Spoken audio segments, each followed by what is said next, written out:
Welcome in a new interview with indie developers. This time I'm very excited because I have Daniel Bernardo in my studio, or Dan Bernardo. It depends what he wants to be named. He is going to talk all about Gridforce. And Dan, welcome to the studio. Could you shortly introduce yourself? Yeah, thank you very much for having me. I am the founder and game director for Gridforce Mask of the Goddess. We are a small studio here in London. We're actually renaming the studio. It used to be Playtra and now it's Dreamnots. And we just launched Gridforce Mask of the Goddess in Steam, and it's going to be out on Xbox, Switch, and PlayStation quite soon. Yeah, and I was wondering, with this game, did you have some games as inspiration? Because it feels a bit like Eden, or where did you get your inspiration from? That is funny that all games they have inspiration, right? You are influenced by other games or the media. Yeah, there's lots of influences, but it's funny that people talk about One Step from Eden. That is probably no one of the inspirations, but I love to be compared because it's a great game, and I think I have a lot of admiration. But the main inspirations in the gameplay, probably Mega Man Battle Network, is something that we play since we were kids and we absolutely love. We just want to get the formula of a great fight and then evolve it, create some new mechanics and some new flavors.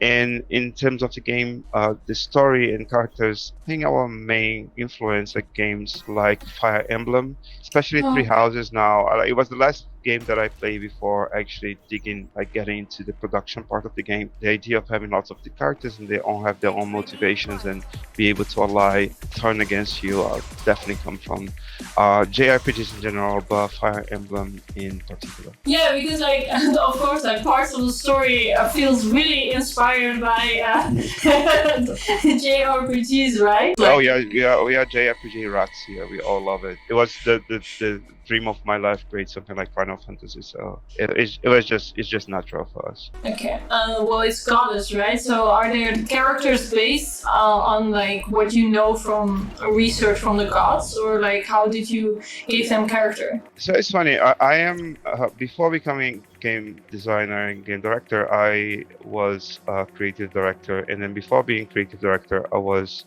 anthropologist. So I changed professions a few times, and I always been fascinated by history and different cultures and how they evolve. And the idea of the goddesses is actually the story is quite straightforward, but we use this as an allegory to talk about some other issues that we find, especially about the search for identity and search for a place in the world. And when you are a teenager, when you are a young adult, you feel like there's these huge forces that push you and pull you around, and you don't have power to fight them. And the goddesses are much more metaphor about this, but they are actually based on cultures of mythologies that we have in the real world. Yeah, that's what I noticed when I saw the names of the Pan and what is Donna? From which god is Donna, or is it? It's funny about Donna is that I also laugh about it because it was such an organic process that was almost the game wanted to be created, and we didn't have much choice but actually start creating it. Because from the very beginning we started doing works in prototypes, and we kept coming back to the characters, and the designers and artists will always create these very cool female characters, and one thing that I loved is that they don't actually match with your normal female character in games. They are big boobs, and they are there just to be eye candy. They have lots of sizes and shapes and motivations, and Donna is supposed to be the character's avatar, so we wanted her to be the avatar of what a woman it will be. It's very easy funny for me talking about womanhood when I'm a man, but the writers and the creative people behind the game are women. So we make sure that we have the women creating the game instead of just men trying to explain things. We are not tone deaf. Funny thing is that there's a big part of the team that is Italian, and somebody, I think it was Nick, who said, why not call her Donna, which means woman in Italian. Okay. And also is a female name. So Donna came from a kind of a homage to all women that we admire in their journeys. Oh, that's interesting. So you say that your team, there are quite a lot of, like, how big is your team, by the way? We are 13 people. We ramp up by the end of the project. Most of this project was made by 8 people. It's quite diverse team. So we have an intersectionality between, genders and ethnicities and nationalities and sexual orientations. I'm very happy that I could give these people, the chance to show their talent, despite of how they look like, where they're coming from. People try to tell their stories, and just happen to be a quite diverse team. So you have a quite diverse team, but how did you find them? Like, did you were like, oh, you and you, or like, how did you get your team together? That is a great question. It's something that lots of people creating teams now have to go through, and I sympathize with them, and I don't at the same time. So that yeah, because your will to make things right goes just so far. Some people, when they have the first slight problem, they stop. I see lots of team leaders in other companies, and I have a huge respect for their work, but probably less for the commitment with diversity. Is that I need to get a game done, and I cannot find a female programmer. I cannot find a non-binary artist. I cannot find. Of course, there are a smaller percentage of people who go to the university and get this kind of education because they are denied this kind of education. So it's part thinking about how much time and resources you have, and part saying how much can I spend trying to find the right person. For us, because it's a very diverse story, it needs diverse voices. I got some amazing art that are very like the model that you normally get, the white straight people, which I have nothing against for sure. We need everybody, but they could not tell genuinely the story of a woman of color, not generally the story of, a non-binary. We spend a lot of time trying to find the right people, and part of this is also committing to give these people the skills they lack. You get amazing initial artists, and they cannot find a job because they could not pay for university or whatever it is, and nobody spends the time to give them the training that they need just to pass this final hoop and then find their job. And we spent a lot of our time. The game was built in 3 years. For indies, it's really fast, 3 years. That is true, but I feel that we could have done even faster. But we took the time to stop and teach the skills to people who join us. They not necessarily tick all the boxes, and now they are completely employable because they got the skills and they got the chance. So it is a balance, but I feel like people who are in the leadership position give up very, very quickly, like too quickly. They should put a bit more effort and energy and resources in that. Oh, that's so beautiful. That's like, you kind of like drag them as more like a family feel, I get, with it. The way that you see leadership, right? Yeah, as a game director, you normally shape the vision, but I don't like this to be part of the expression of each person. So the main artist of the game comes from Peter and Noe, and Noe was the one who actually spearheaded most of the art design of the game. I kept saying, unlike something like 70s poster graphic design, and she will bring such amazing work in. And then we decided to go to the story being told as manga. This is actually all her brainchild. I just said mangas would be nice, and she just create all this amazing thing. And I was like just very blessed and very thankful that she was spearheading that. Yeah, with the art choices, I feel it's also a bit, it brought me a bit back to Guacamole, if you know the game. Yes, yeah. It's fair to say. I think it's very angular. It's very simple. The characters are almost like icons, and it's something that really simplicity is something that really attracts me. Yeah, and also the humor, to be honest. Like, I saw some elements from Guacamole. I was like, this could, in storytelling, could also be a Guacamole. I was like, wait, is this secretly some inspiration? I think no. We try to tell the problem with creating a story that talks about some very, very taboo subjects. So you see the game and you say oh yeah, the game is very colorful and is very fast-paced, and you might imagine the story is also very shallow. But we actually tackle quite a lot of very taboo subjects in the story. We talk about abuse, we talk about independency, we talk about how you feel when you are abandoned, or how you feel when you have no identity. We talk about relationships, mother-daughter relationships, and how they can be complicated. We talk about disability. We talk about like self-hatred and self-harm. So there's quite a lot of very, very heavy topics, and we thought that it will feel like a tragedy if we don't put lots of humor in it. The humor is to balance the situation that's quite dire these characters are in, and how some of them, like us, use humor as a protection, like, a defense mechanism. Koniko, one of the characters, is very acid and is very Yes. negative. But as I don't want to spoil anything, but as the time passes and you start getting to know her a bit better, you understand lots of this is about self-preservation. And we try to create this kind of story that brings what people actually use.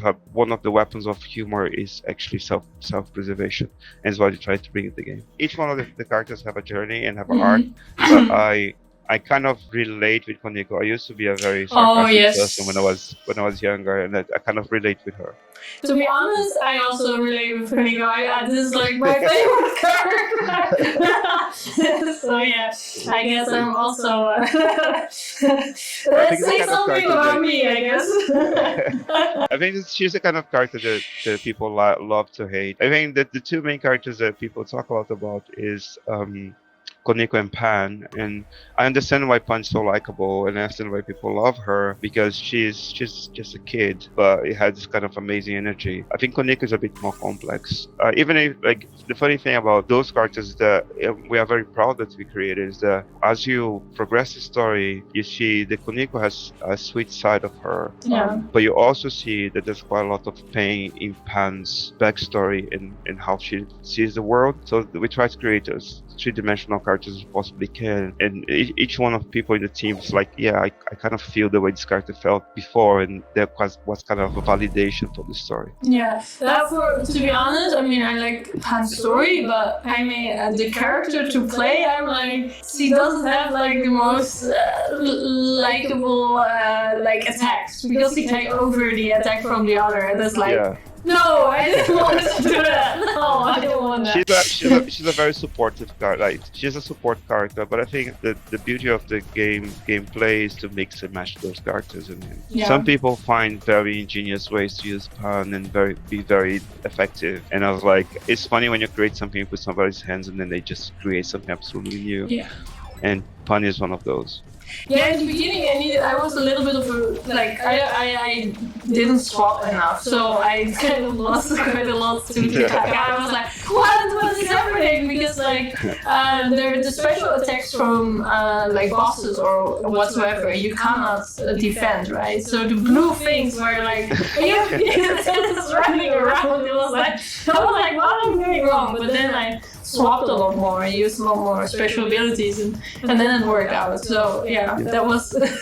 It's slightly steep learning curve, but when you get the rhythm, it's like very good. Later on, I was like, oh, this is easy, this is cool, this is easy, this I can do it. And also the masks feel a little bit overpowered though, but you only can use them once in a storyline. But I mean, in the story part. I feel like the game is intentionally hard, but we want to give chance for everybody to play. So if you're watching it and feel like, oh, it's a hard game if you want to go like brute force. But if you use strategy and if you get the masks, it gets much easier. And we want the masks to be something epic, we want the masks to be something like very destructive. But at the same time, it's a work in progress. We get feedback from people when we are constantly sending updates and sending balance updates. So the characters will continue evolving for a long time, because we love this university, and we are not thinking of abandoning the university anytime soon. So it's a work in progress in terms of how the characters react to each other and how the balance of the game goes. Okay, so if I hear this correctly, you're still like adjusting the game, or are you like making extra content, or like how do we need to see that? So both things are happening. Game balancing adjustment is something that is very hard to get day one, because especially when you have all these characters and you. Mm-hmm. It's very when you have we have 28 playable characters, and it's very hard to know what the interaction between the abilities they have will do. So you might have two abilities that by themselves are quite okay, are very underpowered, but when you mix them up, they break the game. They just become absolutely OP, and this normally flies over our radar because there's so many permutations. Part of our work is once the game is out in the hands of the players, we listen to the community. It's like if the community said they have a problem with this character, we are not gonna say, yeah, it's the way we did it, deal with it. We're probably gonna look at it, and if this makes sense and is unbalanced in the game and unbalanced in the story, we're gonna actually go and change it. And we are constantly adding quality of life stuff, life of stuff. So we had a few languages. We're gonna implement another 5 languages now. So yeah, it's a constant evolution of the game. Oh, so it will be continuing, so most likely, because you were I was maybe hearing somewhere that you were also working on another game, or was that not true? So the game cycle in a studio like ours is a bit of complicated. So you cannot just finish a game and then put it in the hands of people and then say, okay, bye, because you want them to have the best possible experience.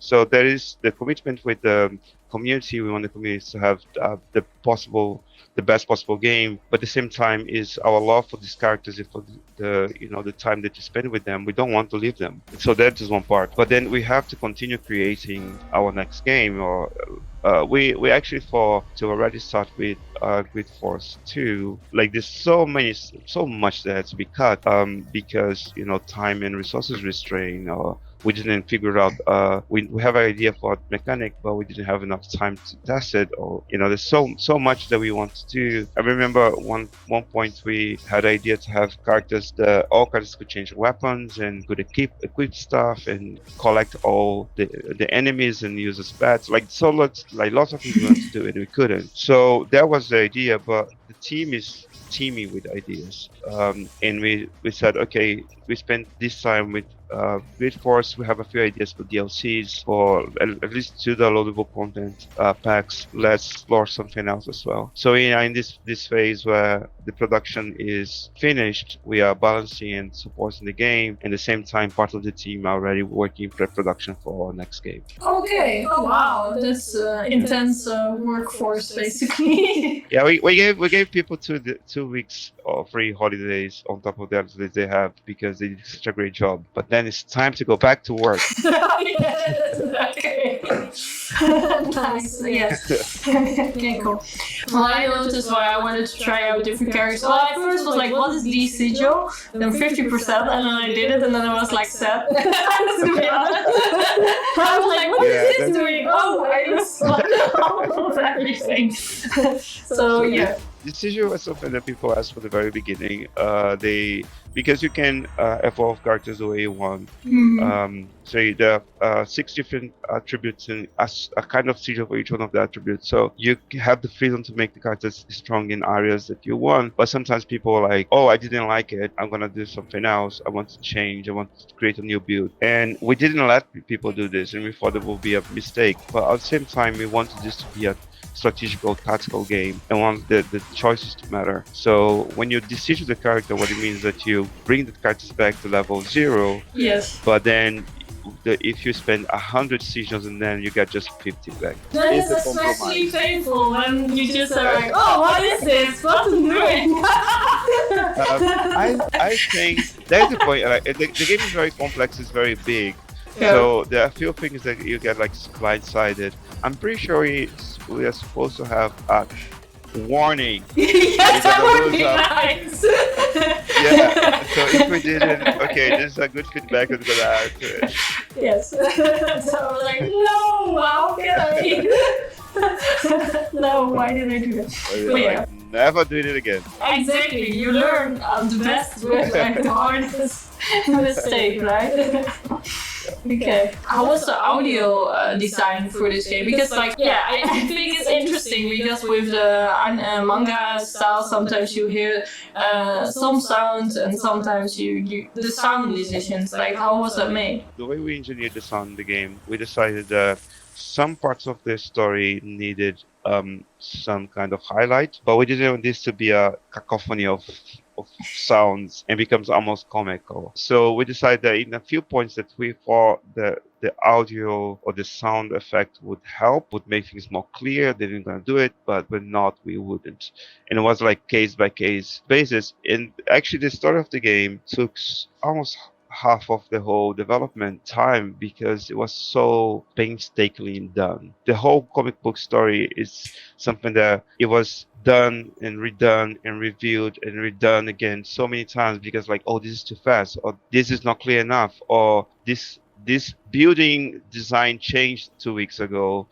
Now I have to go back in all comic books where the build appears and then like redraw it. Oh wow! Yes. So it's normally people look at this and feel like it's a very linear process, but it's actually very, we go and get back and do it again and review it again, and there's always this anxiety that did we forget something? There's some in a story like big like this as well, there's the huge fear of contrivance and plot holes that we are just like constantly, fearing that if we are doing some horrible job. So this story in the comic book was actually quite a lot of work to do. In the soundtrack, the sound effects were something that we tried to be very economical about. What were the tricks to like even see the plot holes faster or like having a grip of your story? The funny thing is that because this story branches quite a lot, so there are a few decisions that to make. The story goes completely different, and parts of the explanation of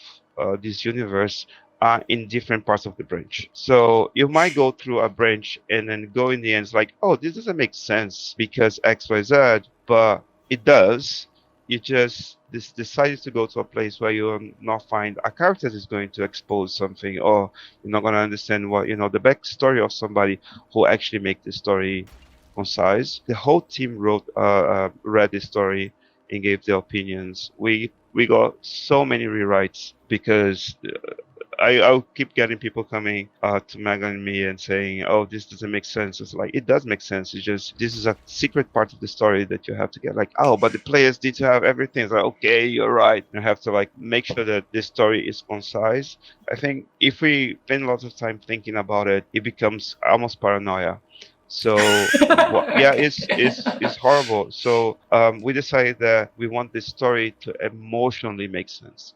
We want the characters' motivations to be clear, things that happen to them have a weight, feel like the development of the relationships are correct.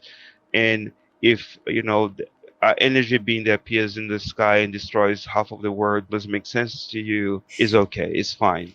As long as the reaction of the characters are correct and make sense in the universe. Yeah, because I also felt like with the fight with Kin, I almost felt like, trying to beat him was like kind of ridiculous. So it was almost like you forced me to make a choice to kill someone, though. Okay, so that is the idea of decisions making having a weight. Kin was a hard one because we actually want to make sure that it was super hard. Yes! I was like, okay, I kill someone, it's fine.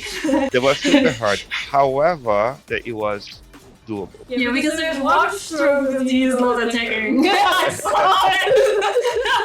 Yes. So it was the balancing of the thing was really hard because we wanted people to feel like if they are very strongly feel that they have to save the two characters, they will have a chance to. There's not an impossible fight. But you are sacrificing somebody's life, so we want this to have a weight. Normally, when you go to analytics and see how people play, we see that most people, before sacrificing somebody, actually try to defeat Kin, and I find that that is an emotional punch when you feel like, oh, I'm not in that point yet, I'm gonna have to do this, and I want this decision to be in people's minds. So the thing that you feel now, the frustration that you felt, was engineered. We wanted people to feel like the decision have a weight. It makes sense that the characters will not take this slide lightly. it would be a very difficult decision. Yeah, I felt like I was kind of forced in a way, but I mean, I understand that for storytelling. I was like, oh, okay, this is sad, but I'm not going to die like millions of times in this play.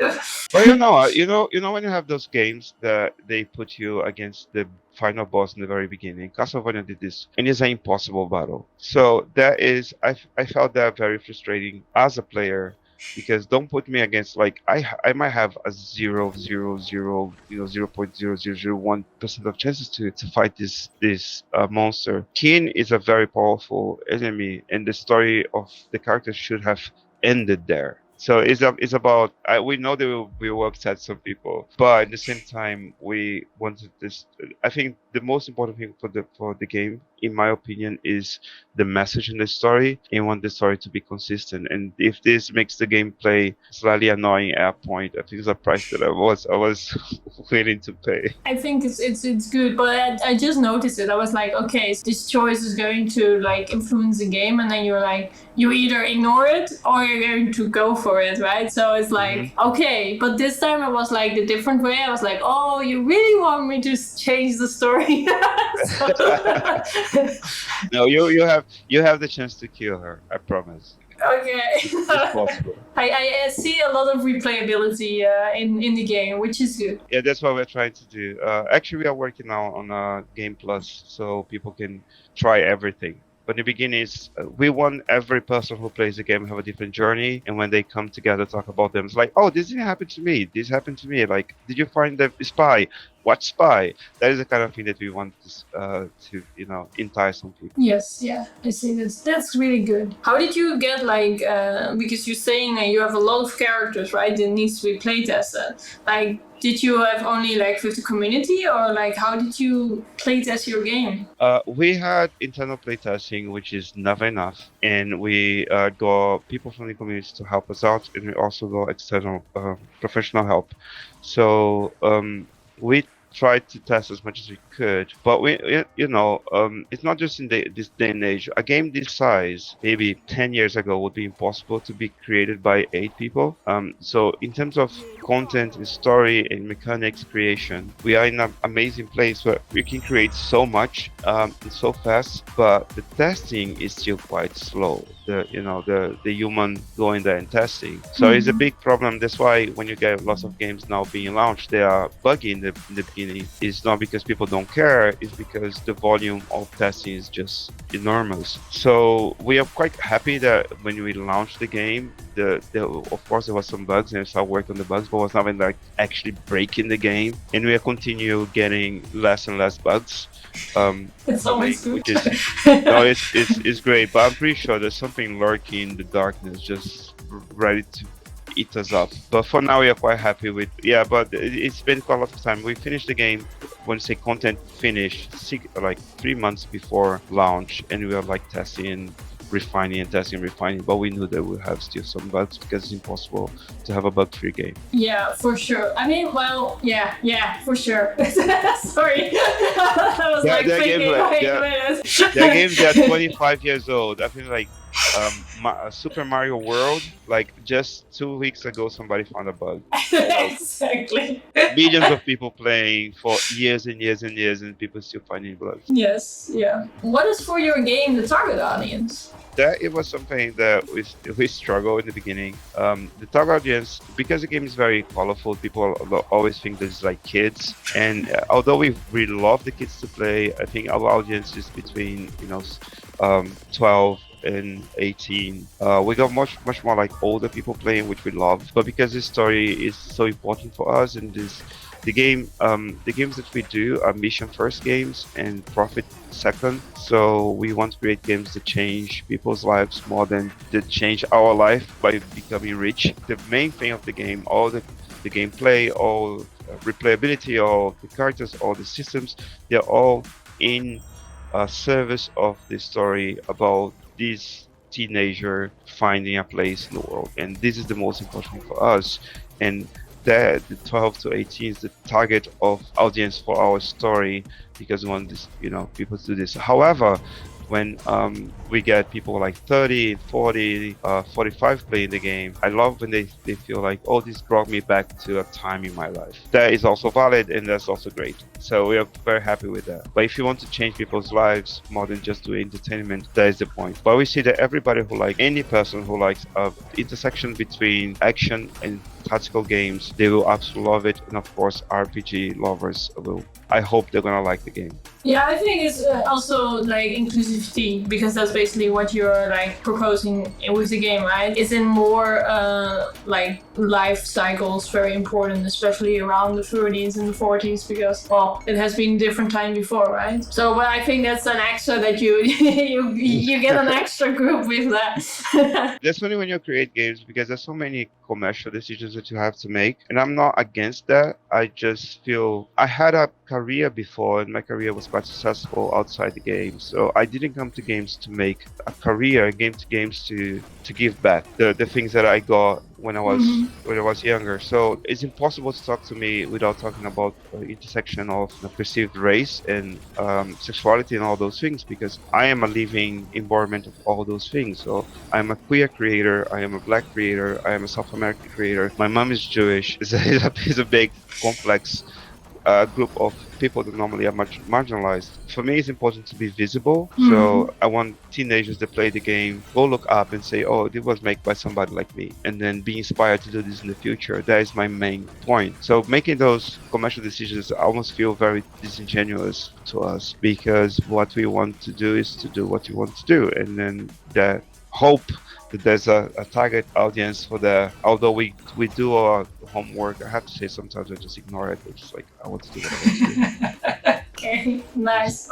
Okay, so you published your game by yourself, right? Or did you find a publisher? Yeah, the game is self-funded, self-published. We have a launching partner that's called Gravity in Japan, because the game is so manga-like that we wanted this to have a nice representation in Asia. But we self-fund the game, we self-published the game, we did everything ourselves. So you say you wanted to have like quite of a statement in Asia, but like, how is it? Like, do you feel that there are a lot of Asians playing the game, or like how does that work? First of all, there's so much in mechanical and story based. There's so many similarities with games that come from Asia that we felt like almost a homage to those games. And we know that they are very popular in here, but they are originated from there. So we thought that is something. And also we have lots of friends who come from Korea, China, Japan, and they say, oh my god, this is a game that I would love to play. The problem is that the market there is very different from here. Like the contacts and who to talk to and how to promote the game is very different. It's very alien to us in a point. So we need I would say alien in a way that's like very disconnected from how things happen here, which honestly we don't know really well how it happens here. We are beginners. So being beginners in your own culture is already hard. Imagine somebody else's culture. So we want to have local partners who understand what players respond to and how they consume media, and so be able to present them in the most adequate, the most respectable way. Then we just like, hey, this is the game we wanted to play. Okay, so you say that for Asia and like the Western way, which I think you like note about America, right? If you compare it in your way, like how is it different from American way of publishing a game and in Asia? What did you learn from that? There's something we're still learning. We know that is much less like here. We have to contact influencers, and we have to discuss, sponsorship. We have to discuss, payments for lots of things that we do. There's a lot of contacts with the platforms like Steam, and they have their own. Even if the ways they do things are the same, there's already the language barrier and the contacts barrier that we don't have in that. That already makes a big difference. But also players like to experience the game in a different way in there. So here it's very easy for us to just put a demo out and say, hey, this is the demo. But Japanese audiences love to have this mediated by the most trusted outlet more than just word of mouth. So it needs to be done in a different way. Also the way we communicate things, which is different. Some things here, let's say I cannot talk as openly about the subjects of the story here because there's a lot of censorship. Although, so nothing of the game's content was changed for the launch in China or Japan or anywhere else. We kept everything the way it was, but mostly because it's many times spoke in a very metaphorical, allegorical way, and this is something that is a bit easier to digest. But when I'm talking to interviews in places here, I can be a bit more candid about what I'm trying to express than when I'm talking to outlet in China, let's say. Yeah, okay, so you can be more explicit in America compared to Asia. Yeah, it's actually I can be more explicit in UK in general and Europe. America is slightly, it's quite conservative, to be honest. I have to also be kind of conscious of what it's not to say anything, but it's explained properly. Here I can just use a shorthand and everybody's okay. In the US, when I'm talking about things like physical and emotional abuse, I have to be a bit more careful and explain how this is shown, so people don't feel like this is something that is making apologies for those practices. Is actually try to condemn them in a way that's relatable. Just for information, because you were saying like you were South American, right? You said that before, or? Yes, I'm from Brazil. Yeah, okay, and that's why I was like referring back to America and Asia, and then I was like, oh, okay, wait. It's a big mess. Don't worry.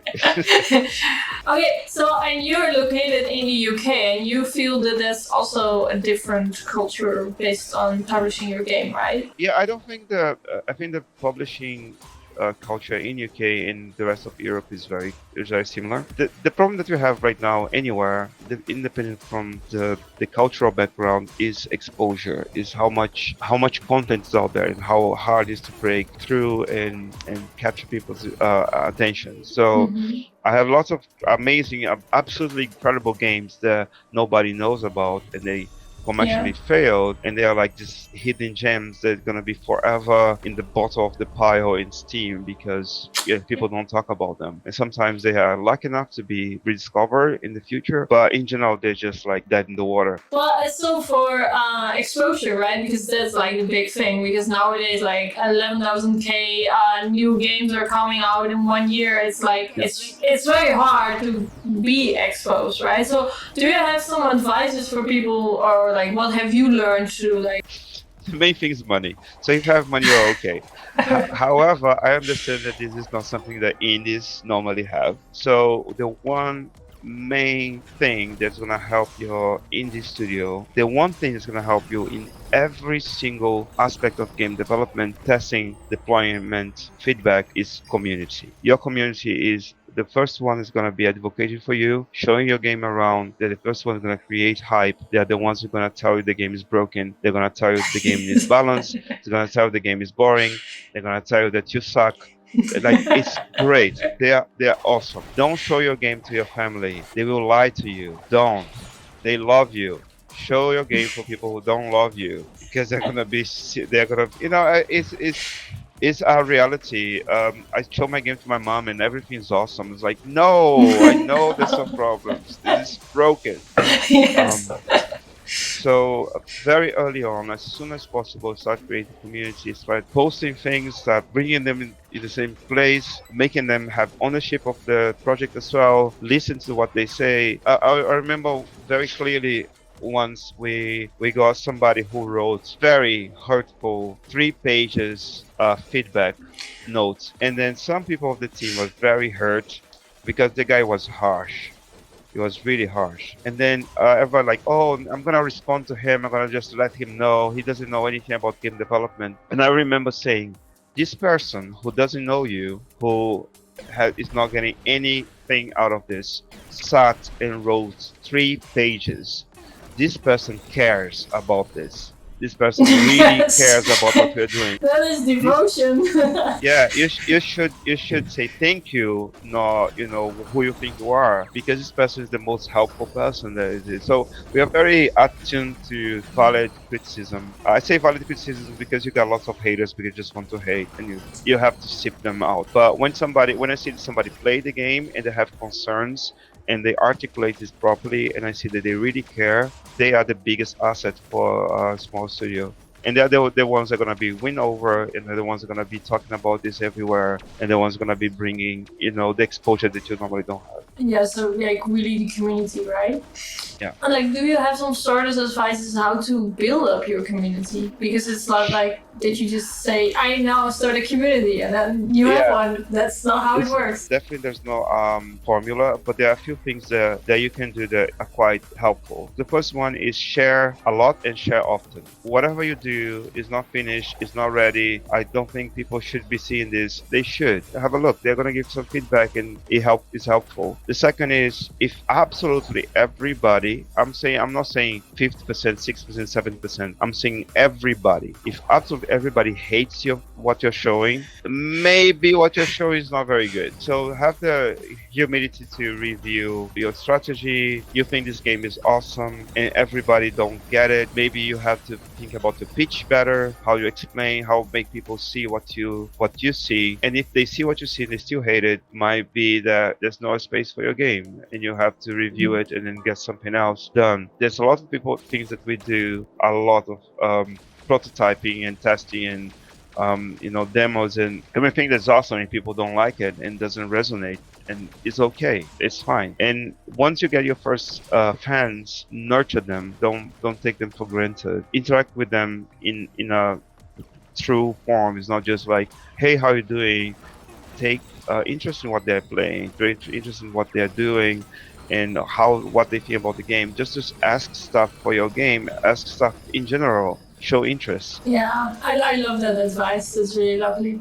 I also was wondering, making a game, what was your biggest challenge that you are like, oh, I overcome this? Oh my god, no, this is a whole nightmare. I'm sorry, but game development is a nightmare. That is as we call this sweet nightmare. Is a thing that knows you love, but your nose is slowly killing you. The one thing that is in game development that I don't see in other areas that I worked before is the amount of hidden work that you don't know is there. It just keeps appearing. It's just more and more and more. So you finish something and it's like, oh, this is done. Oh, but you have to review whatever, and you just didn't expect that to be. You make a little change that you think is inconsequential, and then it just affects the whole project. The challenges are, daily challenges. They happen all the time, big and small. There's always this amazing feeling that when you finally squish a bug, or you get good feedback, or the character is wonderful, or the soundtrack is great. There's small incentives for you to keep going, but game development is really hard. Yeah, I agree. But what are you most proud of that you kind of conquer? I think when we met, we were in DevCon. Yes. Right. And I don't know if your audience knows, but lots of people who are gamers know that DevCon is a developers conference that happens prior to Gamescom. It's the same week, by first DevCon just for press and members of the game industry, and then you have the Gamescom that is for general public, but also for everybody. Mm-hmm. And we won Indie Games Award there, and it's not the first award that we won. We won quite a few awards doing development, but that one is special in my opinion, and that makes me cry because it's an award given by your peers. It's given by people who create games and know how hard it is, and they look at your game and see, I see quality here, and I see something that is worth doing. It was not made by given by fans. It was not given for people who like the genre. It was made by people who are creating their own games and know the struggle. So that was quite special. An extra achievement basically, because then also the people around you support you. That's what Yes, absolutely. And it's our first game, so it's like, oh my god. More to go. Yeah, like we might be doing something here. Like if you had all the time and money in the world, like if you would redo something of the game, what would that be? Oh my god. There's so much. That's always. There's really a lot. The thing that people outside the game community and development might struggle to understand is that sooner in the game development process you are, the more you can change. As the game solidifies, any change has increased cost. And there's a point where that change might actually break everything. That change, the unique change that you make, might actually bring things down. In the beginning of the project, we are like testing, and experimenting with so much. And the game was very unstable for the first year and a half. It got to a point in the end of the first year where I didn't like the game at all. I was like, this is not fun. This is monotonous. This is not working. I hate the mechanics. I'm bored to death. And publishers and our friends were saying the same. At that point, we stopped the project for a week. Oh. And then we start, okay, where we are going? Are we going to drop it and start a new thing? Or are we going to try to fix it? And fixing a game that is not working is very hard because you have invested in interest. You know, when you start cooking something and you feel it's going to be delicious and you start adding stuff and start getting horrible, it's like, oh, maybe you could put a bit more salt. Maybe you could put, some mushrooms, and just becomes this ghoul that nobody will ever eat. That is the risk. Unique decision of stop and it's like, hey, let's just breathe for a second. What are the problems? Where the board don't come in? What is not working? And then brainstorm as a team and create a strategy. So we did this. The first question was, should we drop it or not? It was very quickly dropped because we didn't want to. We wanted to continue the game. But then we spent the rest of the week brainstorming and changing and adapting and thinking how this will be affecting the code and how it's going to be affecting the assets, going to be affecting, like all those things. And then when we re-emerged from that 2 months later, the game was completely different, and we absolutely loved the game. It was when we added the defending and reflecting. We didn't have this at that point. When we started creating the evolution system changed, it was very different before. So that is something that I wish I have done earlier. You know this, your gut feeling is there's something wrong, but you are running and you don't want to stop, catch your breath. And I just realized that if I have done this earlier, we will get more things done. So that's one of the great regrets. Yeah, it's always hard to kill your own darlings, especially when you work so hard on it. Yeah, and the more time it passes, the harder it is. Yeah, exactly. Okay, so for most of the viewers, they are also maybe interested to start their own indie studio. Do we have some advice for starting? Biggest mistake: start a game company and go to a publisher and ask for money to create a game. You're never gonna get it. Like, it's zero chances. I'm saving your time. This is not gonna happen. So there are lots of boxes you have to tick, and even when you do this, you might have a hard time. So when you start a game, you're gonna need money because game projects are pretty expensive. Unless you want to do this like after work for 10 years, reasonable frame time, 3, 4, 5 years. You need cash. You need to get people to work with you, either as freelancers or as part of it. But you're not gonna get this money without proving a few things. And the first one is have something that people can play. No matter how much you love this idea and how original the idea is, and it's going to revolutionize everything, if they don't materialize, if people cannot actually play, it's just an idea. And I find very funny, people are like, I don't want to talk about my ideas because somebody might steal it. Steal ideas is the easy part. Yeah, exactly. Yeah, ideas is basically nothing. I also tell my students, like, yeah, that's nothing. I just want to see what you're doing with it. Yeah. Like it is about like what you do, and I am normally openly speak about my ideas because I don't think anyone will have the guts to do it. Great ideas. So prove me wrong. Mm-hmm. So the first thing is having a little playable something. So a few things that publishers, if you're looking for money, publishers will gonna look for. One's a playable thing that is fun already. It cannot be very long. It needs to be 2-3 minutes gameplay. It needs to be complete enough so people know what the game is about. Doesn't have to be beautiful. Don't worry. It can be boxes. It's fine. But it's a good idea for you to have a nice artwork, like a hero image, like, the front page of the poster of the game, so people have an idea of what the vibe you are going for. So this shows that you have a good idea, and the idea might go ahead. But then on top of this, publishers want to know traction. How many people are actually following this project? Do you have interest of community? Are you growing a community or not? Because the validation of how much you're willing to buy it. Wish lists on Steam. Have you created your page yet? Don't wait until you talk to your publisher to create a page. Put a page out there, because the wish lists that you get are validation. Your previous experience, and that is the killer, because they're gonna get a lot of money put your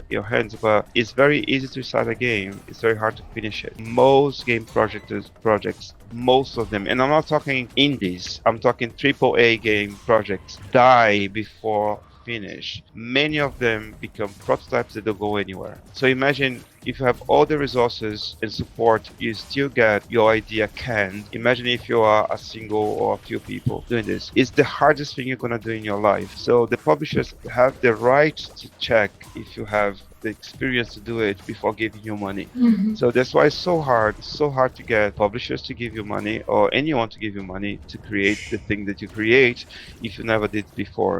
So another analogy, you love create cookies and you do cookies at home, and then you really want to create a wedding cake, a 5 stars wedding cake, the most elaborate thing ever, and you never did this before. Will anyone give you the money to do it? Probably not. It's the same thing. If you don't have experience, it's very hard to do it. So my suggestion for people starting the games, first of all, do something small. Very small, but it's fun. First of all, it's easy for you to finish. Second, takes less time and money. But third, it also shows that you are realistic. Because I find very funny when I see students trying to do an MMO. No, don't. I know your idea is awesome, but don't. And then once you create a community and you create some reputation, then you can start create your own game. And then my biggest suggestion for money is there are lots of grants out there. There are funds that are going to look for people who are studying or people who are from disadvantaged communities or women in games, like Wings is doing a great job. Developers of color are doing a great job for Humble. Microsoft has its own project for indies. It doesn't matter where you come from.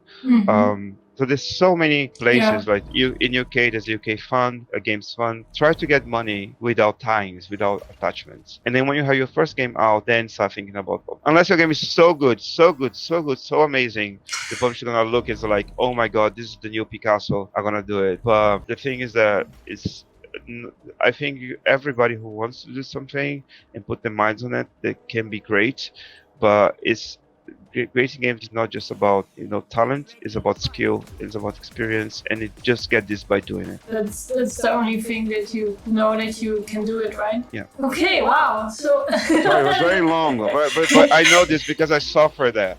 So yeah, trust me. You made this game during the pandemic, right? Because 3 years. So did it influence also the game, or like making the development? Yes, it did. But it helped a lot. The team, actually a group of friends. And when I say friends, I'm not saying like work friends.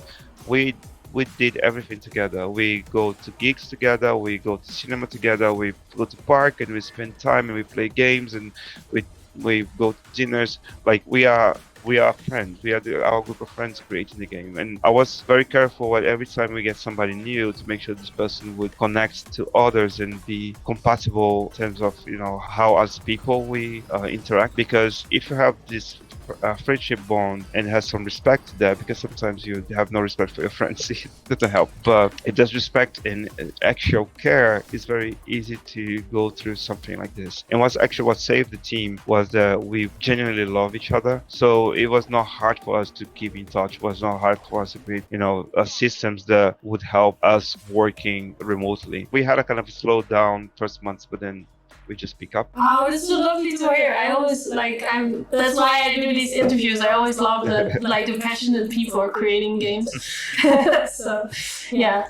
Oh, thank you very much for all this information. Do you have some last advice or something that you are like, I really want to share this with all the viewers? If you're creating a game or any piece of media, even if you don't know, even if it's not your intention, you are sending a message. Even if it's a line just bouncing on the screen, you are sharing something that is about your worldview, your values, your culture, what you think is important, what you think is not, who should be highlighted and who should be ignored. It's very powerful what you're doing. It's very lasting as well. Once your game is done, unless there's a huge tragedy in the world, it's gonna live forever. So be careful and be thoughtful and be kind to the message that you're going to be sending to the people you're going to send this message. Try to make the world a better place with the games that you do, because games are the kind of media that goes straight to your heart, that is transpassed, like it just bypasses your brain, and it's a great moment for you to make things better. So just do what you do, but be thoughtful of how it's going to impact other people. Oh, I love it so much. This is really beautiful to close this interview. I hope that everyone enjoyed this interview and also feel the passion to create what they love, because that's what I see here that you did with your game, and that's why it is like coming out and such a success, because you do what you love with the people that you love. So that's amazing. Yeah, so if anyone has some more questions, please leave them in the comments. And see you in the next interview. And Dan, thank you very much for all your wisdom and your loving character. Thank you very much. Thanks for having me. Thank you. You're welcome. Bye-bye.